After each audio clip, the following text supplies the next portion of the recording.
I've had a long career. I've done a lot of things in the business world. Now I'm in the academic world. I love what I do today. I love teaching. I love being with you. You are a group of young people coming through that's different than the predecessors who came before you. You care about the world. You care about making a difference in the world. You're willing to write a check one day, but you want to follow the money. You want to work with the people that need the help, and you care about making a difference in the world. When I first started teaching social entrepreneurship classes at NIU, and we developed the program back in 2007, when I sold my last company out in California and we came back to Chicago, my wife and I, Stacy, who's here today, I'd get maybe 10 students in the class, right? And I think they took it because they saw the word social entrepreneurship and they thought it was a class on entrepreneurship on how to build the next Facebook. They had no idea that it was a class on entrepreneurship on building companies to make the world a better place and solving social issues in the world, and we'll talk about what some of those are here in a second. And then, the next year I got 12 students, and then the next year 16 students, and then word started to spread about the class and so forth. And now today, the classes fill up in the first 2 hours of registration, and I've got 38 to 40 students in all my classes. We're supposed to have 30. We always let more students in just because of this and that reason. And so I'm very proud of you. I'm very proud of you, and I'm very proud to help educate, and I'm very proud to serve beside you because you are people who care. You're here today because you care, right? And, put me in what I've learned from a management standpoint and from a leadership standpoint is put me in a room with somebody who cares, somebody who has passion, and I'll go to battle with them every day of the week. So how to lead in today's world? Well, it's actually pretty simple.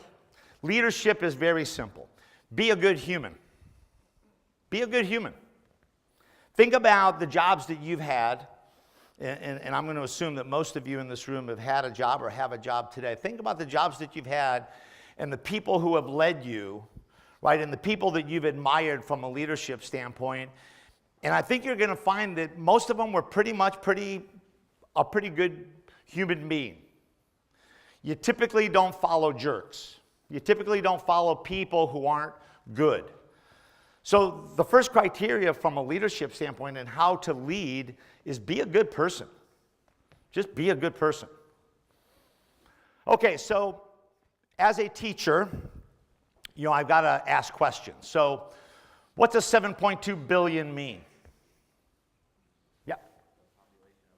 The population of the world today, great. The world today is somewhere between 7.2 and 7.3 billion. Depending on how many were born here in the last hour and how many died in the last hour, but it's somewhere around 7.2 billion people. But no, what does 3.5 billion mean? The number of people living today in poverty. The number of people living today in poverty, defined by the World Bank as living on less than $2.50 a day, the equivalent of $2.50 US a day. Roll that number around in your mind a little bit. Half the population of our world is living in poverty on less than $2.50 a day. What does 1.2 billion signify? The number of people living in extreme poverty, defined as living on less than $1.25 a day. 1.2 billion people living on less than $1.25 a day.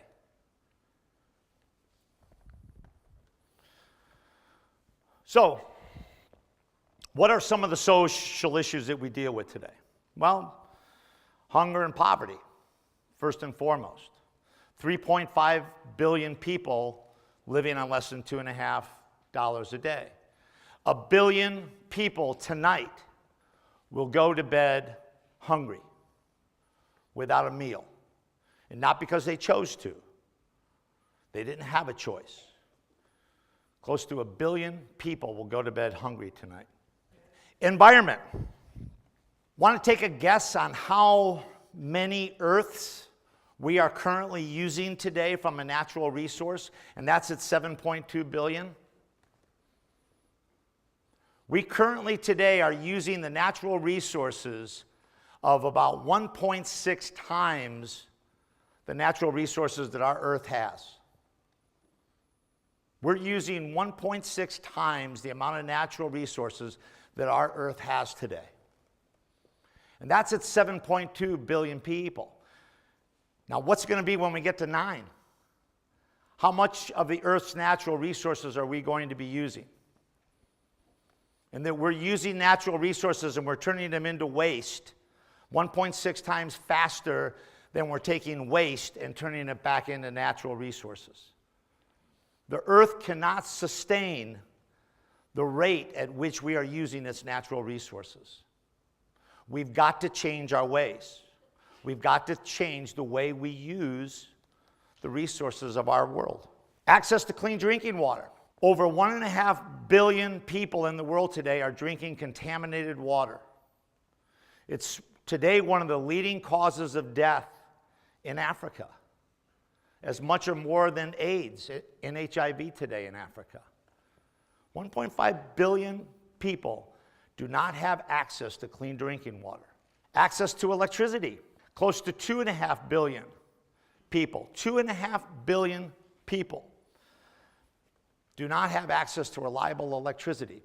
We take for granted that when we walk into a room and we flip a light switch that we have light. Over 2 billion folks in the world, when the sun goes down, their day ends. Now, they do have a choice. They do have a choice. They can study or they can live by kerosene lamp, which they do a lot in the developing world.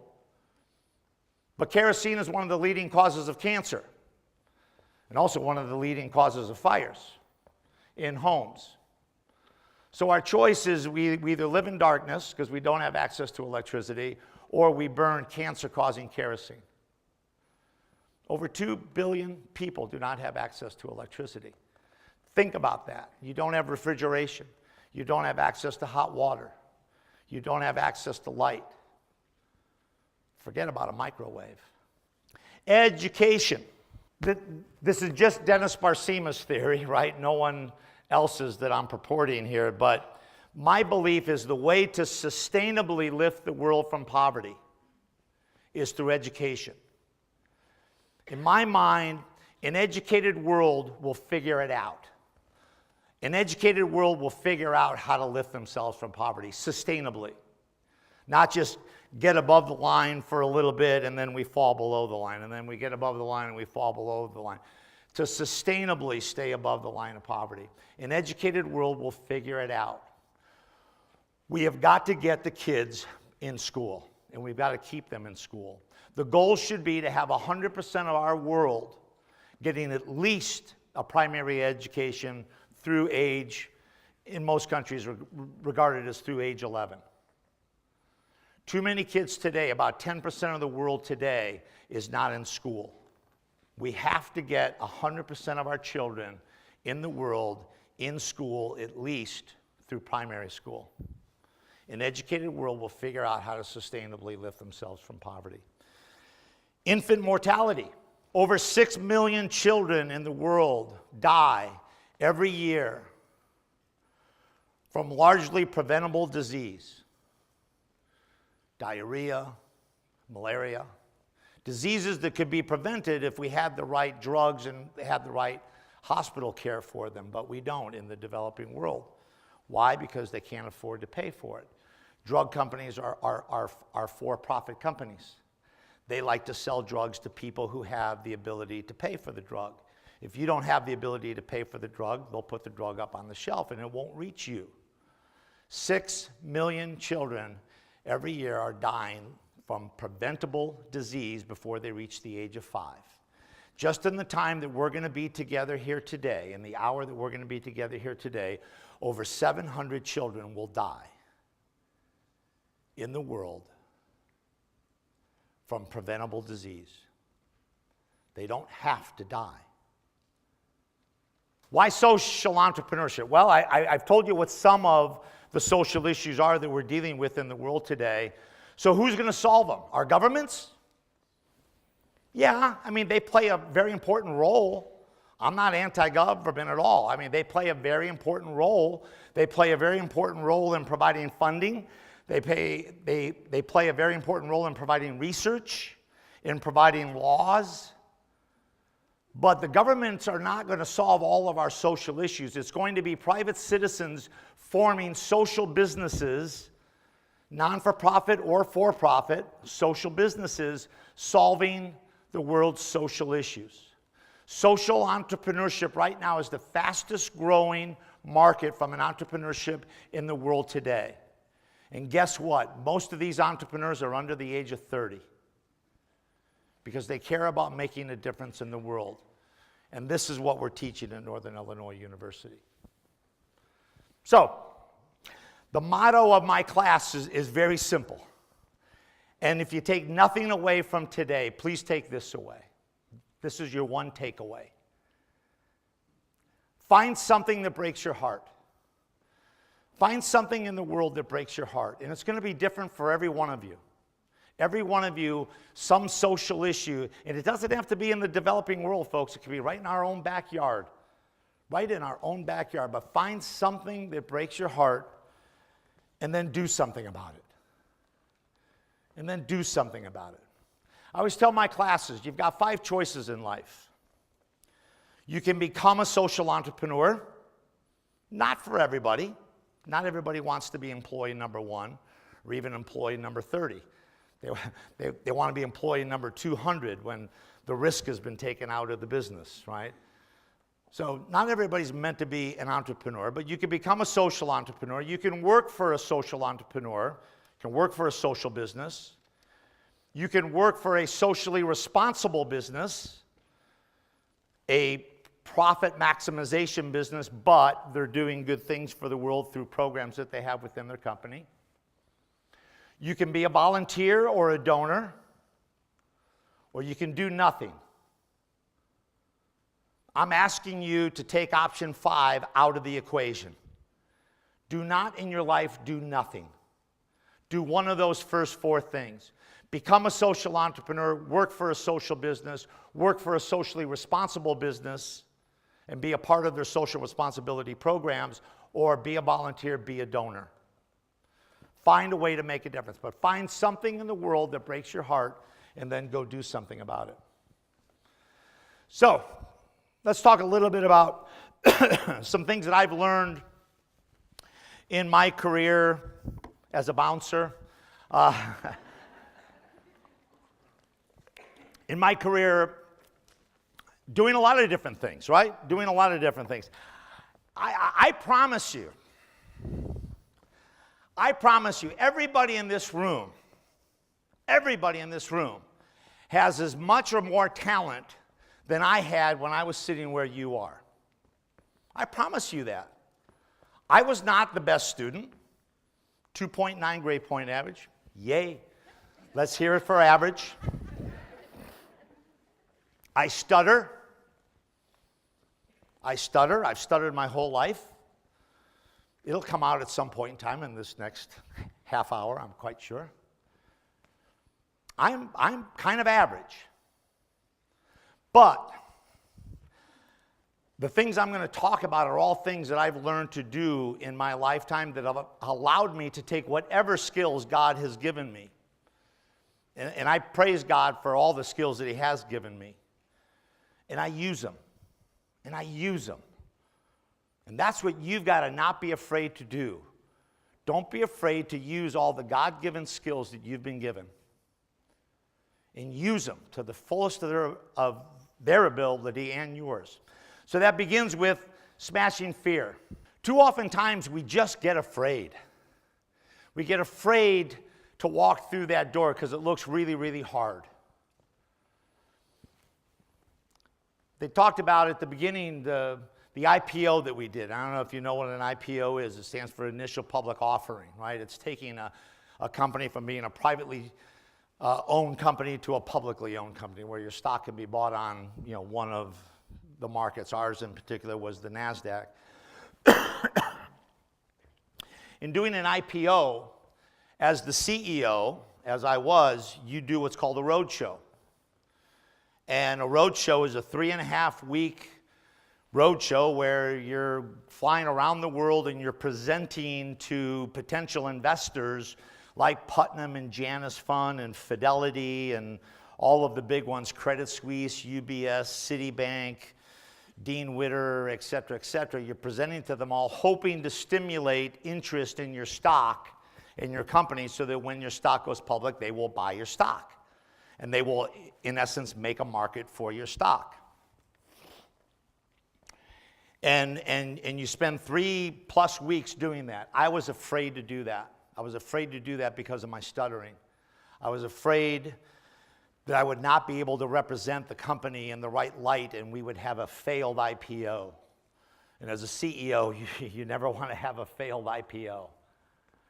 And so I was going to go down the path of selling the company because I was afraid.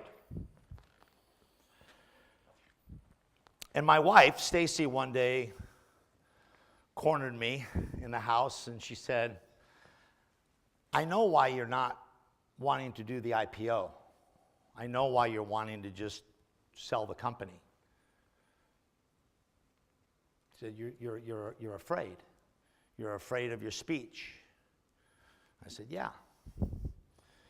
And she said, you know, you're this close to the top of your mountain. If you stop now, you're always going to wonder what could have been. You're always going to wonder, well, what could we have done if we would have walked through that door? And she was right, because I knew the path to the higher valuation for my investors and my employees was through the public markets, was through an IPO. I knew that if we sold the company, we would get much less of a valuation for the company. We would get much less dollars. And so I hired a speech coach. And for 3 months, I worked with that speech coach.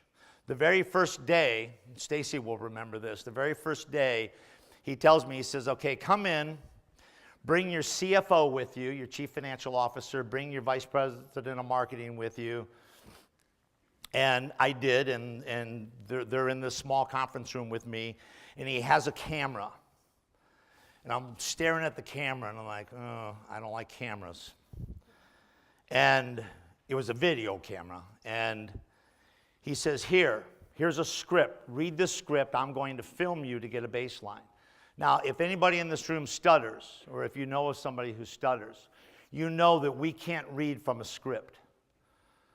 They asked if I wanted a teleprompter this morning. Like, no. I don't read from scripts. I've word substituted 100 times in the time I've been speaking here just for the last 25 minutes. Because of words I know I can't say, and so I need to find a substitute for it.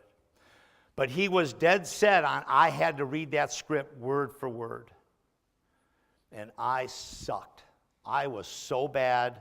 I was stuttering, I was stammering, and I could look at my CFO, and I could look at my VP of marketing, and I saw the look in their eye like, oh my gosh, we're in trouble.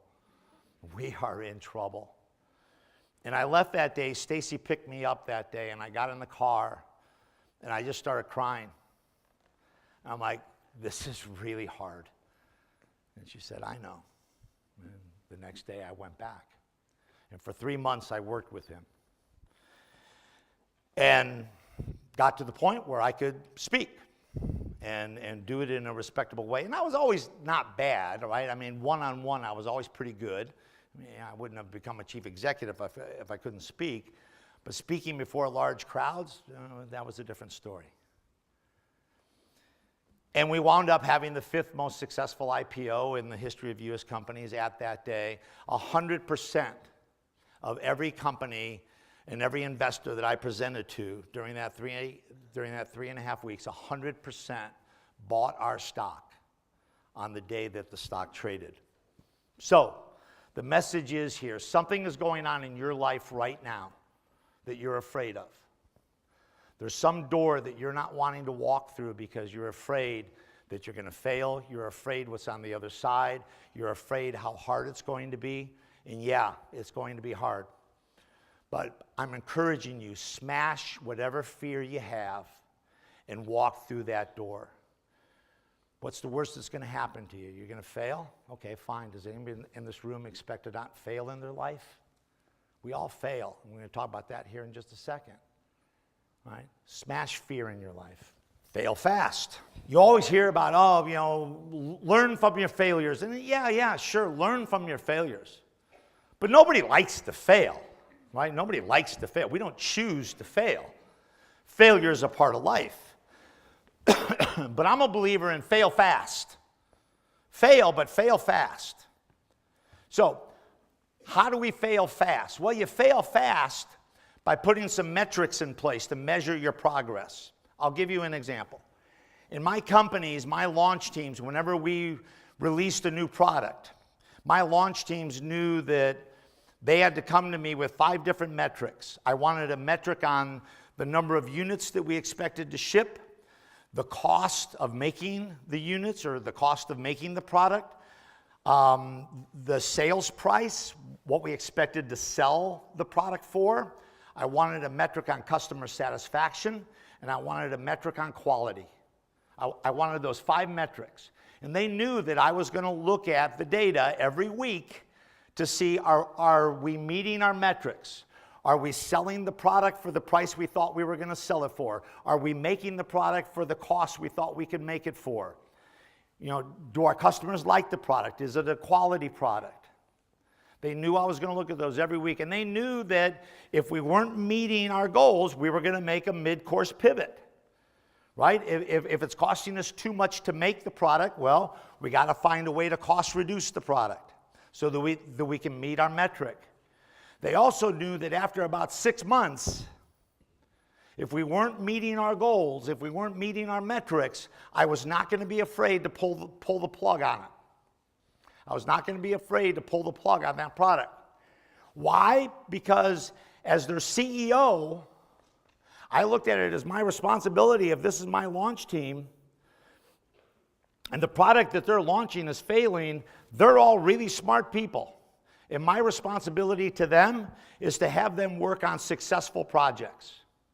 And I did not want to tie up any percentage of my company in terms of my resource, my valuable resource. I did not want to tie it up on a failed project or a failed product, right?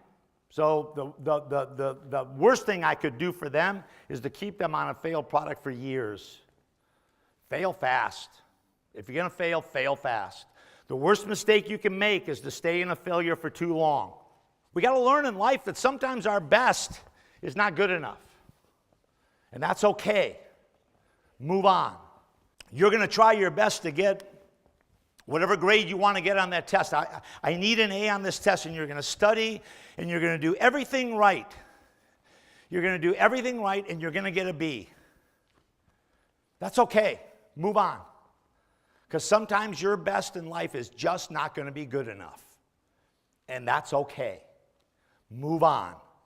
Again, the worst thing you could do is sit there and beat yourself up for what didn't happen when you know you did everything that you could. Now, if you didn't do everything you could, well, that's a different story. What can we do better next time? But when you've given it your best and it just was not good enough, move on. You're never going to be the smartest person in the room. There's always somebody smarter out there. You're never going to be the smartest person in the room. I've had the pleasure of working with some of the most brilliant minds from an engineering standpoint that there are in the world. But there was always somebody smarter than them. But what you can be is the hardest working person. You have control over that. You don't have control over being the smartest person in the room. Always somebody going to be smarter. But you have control over how hard you work. I clearly was never the smartest person in the room. Never. But I always said nobody is going to outwork me. I still might not lose. I still might lose and not win at the end. And if that happens, I'll move on, right? I'll let that go and I'll move on, right? But I'm not going to lose because I got outworked. I'm going to work as hard as I possibly can because I have control over that. I have control over that. Say no in life. This is, as my wife would say, this is where I tend to fail the most. I'm not good at saying no. I say yes to way too many things. But you got to get really good at saying no in life. Because saying no is really saying yes to your priorities. Save your yeses for your priorities in life.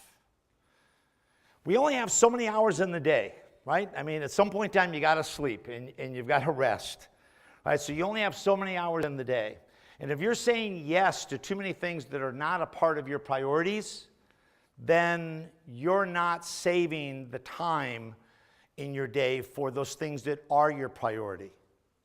So get really good in life at A, knowing what your priorities are, and then saying no to things you're asked to be a part of or that you're asked to do that do not support your priorities, and say yes to those things that do support your priorities. So get really good at saying no in your life, but say yes to those things that are your priority. Think every day. Think. We are so connected in our world today, right? We're connected to our iPhone, we're connected to our iPad, we're connected to our iPod. We are constantly connected. And we have so much data coming at us that is doing the thinking for us. Our electronics tend to do the thinking for us, and it guides us to where it wants to guide us in the day. I'm asking you to at least turn off your electronics, turn everything off. I would love if you could do it an hour a day, but if you can only give me 10 minutes, give me 10 minutes. I'll start with that. But turn everything off and use that time to just think. Think about your priorities. Think about what you did well today. What did you do well today? We don't give ourselves enough credit for what we do well in life. So what did I do well today? What didn't I do well today? And what do I want to do better on tomorrow? What dreams do I have for myself? What are my life goals? Think about whatever your mind wants to think about. But just use that time. For me, I have an hour's drive home from campus. So the campus for Northern Illinois University, if you don't know, is in DeKalb, Illinois. My wife and I live in Barrington, in the Barrington area. I have an hour's drive. And when I come home from campus, the first thing I do is I call Stacy to let her know that I've left so she knows about when to expect me. I stop at Starbucks to get a cup of coffee for the ride home. And then I shut everything off. I shut my phone off. I shut my radio off. And I use that drive home to just think. To think about my day, to think about what I did well, to think about what I want to do better tomorrow, to think about what I want to do in my next class. I'm always trying to think about what can I do to make the next class better for my students. Take time every day to just think alone without all of the connection going on. Gray matter. I would love to say at the end of this talk today, I have a new book that I'll sign and I'll give to you that gives you all the rules that you're going to need in life and in business. Got bad news for you. That book does not exist. It does not exist. You're going to come across in business and in life so many things that you need to decide that are they're gray matter. There's no black and white. There's no right or wrong. You got to make up the rules as you go along. The only way you're going to be successful at doing that is if you have a strong moral compass. You got to have a strong moral compass. And that moral compass sits right here. And folks love it when I say it, but don't listen to your brain. Your brain will lie to you. Your brain will try to convince you of whatever your brain wants to convince you of. Every time I walk into Starbucks, my brain is trying to convince me that that blueberry muffin is exactly what I need. My gut is telling me you don't need it, big boy. Yeah, let it go. Let it go. Right? Don't listen to your brain. Your brain's going to lie to you. Your brain's going to want to convince you of whatever it wants to convince you of.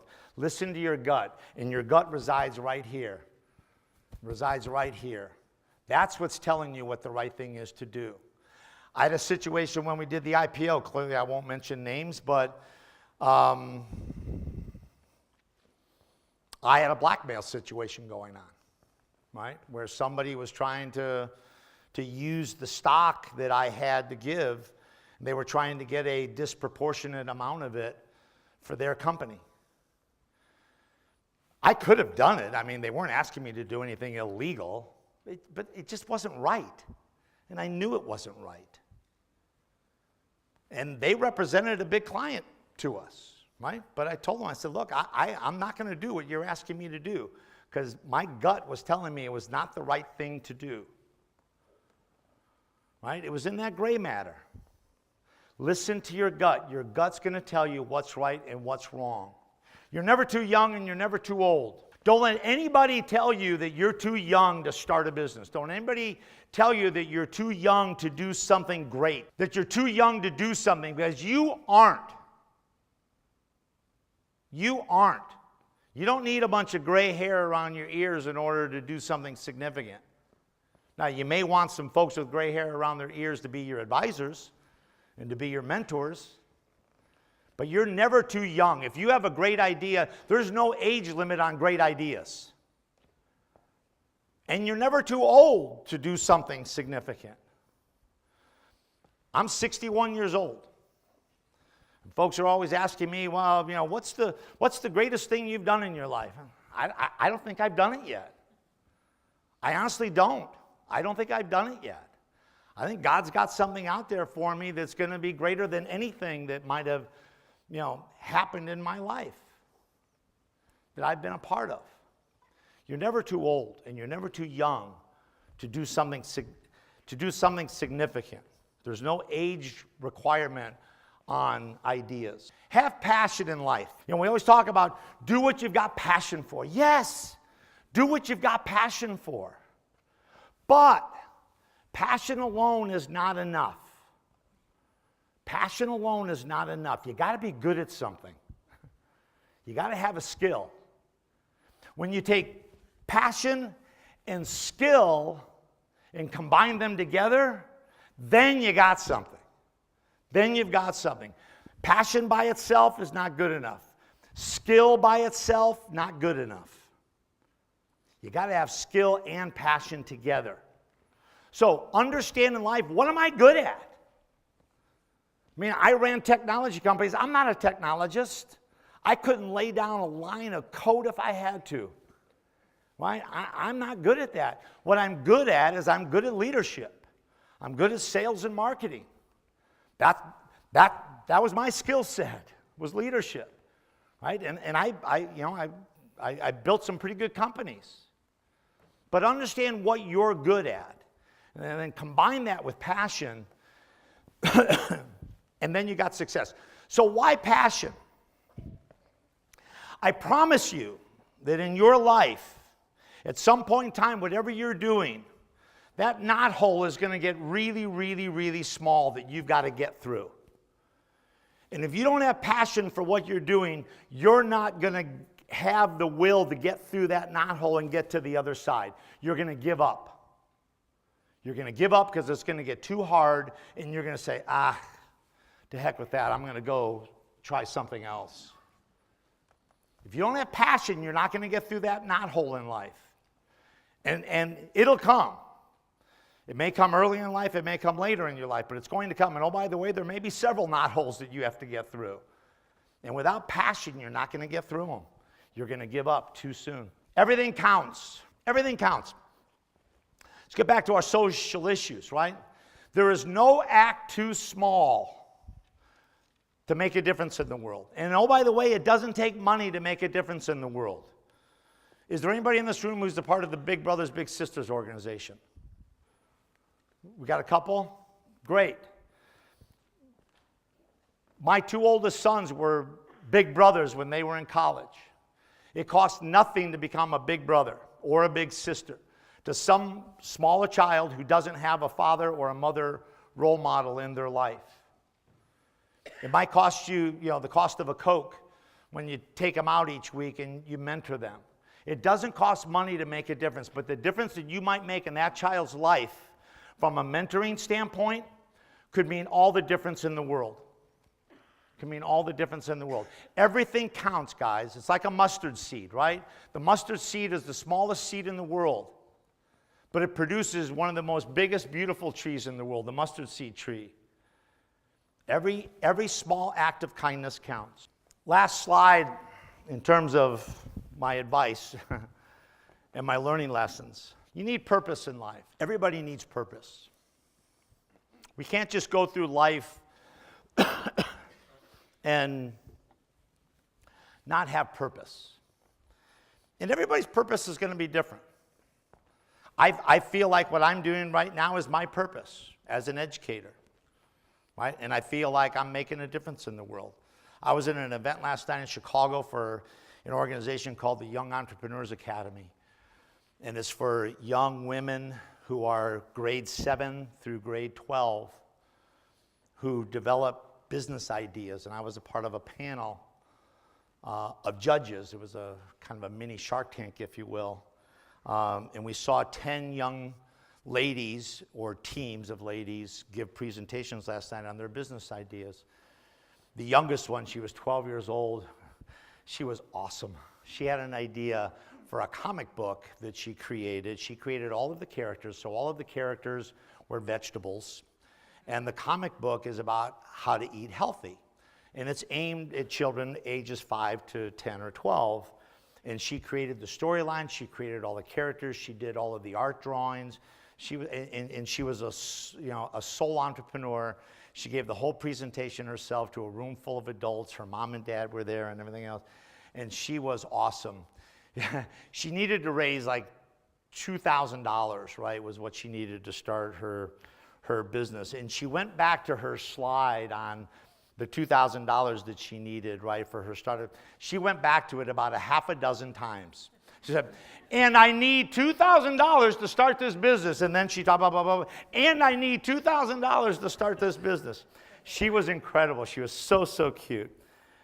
And I was so proud because one of my students from Northern Illinois University, who's now in the corporate world in Chicago, was the program director for the Young Entrepreneurs Academy as a volunteer. And Nicole Weldon is her name. Nicole, I was talking to her last night and just telling her how proud I was of her. And she said, you know, I love doing this much more than I love doing my job, my day job. She said, you know, this gives me so much satisfaction. She's finding her purpose. She's finding her purpose. She's finding that thing that gives her joy. Because, you know, at some point in time, we all have an expiration date on our heads, right? That's the bad news.